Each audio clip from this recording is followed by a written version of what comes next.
I figured I'd make a quick video of the difference between Europe and the European Union for all of you in the United States. I'm gonna just look it up on the internet for you. Yeah, Europe is a continent west of Asia, consisting of 50 countries. It's even on Wikipedia on the internet. Dude, this is retarded looking it up on Wiki, but I'm gonna try and explain this pretty quick. According to Wiki's definition of Europe, Europe is by convention one of the world's 7 continents, comprising the westernmost peninsula of Eurasia. Europe is generally divided from Asia by the watershed divides of the Ural and Caucasus Mountains, the Ural River, the Caspian and Black Seas, the waterways connecting the Black and Aegean Seas. That's your definition of Europe, alright? The European Union used to be 27 members, which was 27 countries under one flag, which is this flag right here. It was there's a reason why they created this. They were trying to do this before World War II, and it just didn't work out with the royal families. Yeah, War happened. Well, anyways, according to the definition of the European Union is an economic and political union of 28 member states that are located primarily in Europe. The EU operates through a system of supranational, independent institutions and intergovernmental negotiated decisions by the member states. Those are no longer countries when this flag came up. They're now being looked at as states.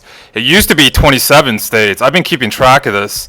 I think Czech Republic just joined up with it July 2013. Yeah, or it was Croatia, my bad. On 1st of July 2013, Croatia became the 28th European Union member. Croatia is now a state of the European Union. European Union is basically a country. Not really, not yet. So those of you that live in Europe, you probably know about the United States of Europa. That's not happening. It's coming together, but it's not there just yet. It's, shit, what was I going to say? I forgot what I was going to talk about. Anyways, the system in there, you have your own constitution. What's happening is most of your countries in the European Union, you're ran by royal family members. I looked it up, just trust me. Even though it doesn't say monarchy, there's a royal family member living there. The richest families on the planet are royalty. And that's why Europe looks like that right now. Those royal families own companies around the world. They invested money into it. So what they're doing is they're trying to create a constitution in the European Union, like the United States. They have a system there. They explain it right here. What's going on is they're still practicing making laws and stuff and practicing laws within the European Union. The problem is more people are joining up and they have to toss in more issues to get this to work, but it's coming together in the European Union. That's why the Euros is made. They're combining all of your currencies together in the European Union. Not all countries are joining up with the European Union because of that. That's like United States or Mexico joining up with the United States. The peso would drop the dollar big time. The peso would drop the US dollar down big time. So what's happening in the European Union is we're trying to get all of your all 28 governments on the same page, and then later on down the road, your constitution in the European Union will come together. It's basically a federation of states, is what they call it right now. A federation of states is what you are in the European Union. You're not a country just yet, but you have a constitution set up. You have your own branches, like the constitution, the legislative, executive, and judicial. It's not there yet. It's getting there. They're still creating it. Yeah. And so you're going to say, well, who controls the council in the European Union and the Constitution? It's the royal families. Believe it or not, they have representatives in the council that represent each country. It wasn't hard to figure out. It's no different from the United States. The only difference with the European Union is your history background of each state had a royal family member there. So the royal families are going to be talking to one another behind closed doors. So it's going to be kind of different compared to the United States. And what else are we going to talk about? I'm just going to talk a little bit about the United States here real quick too.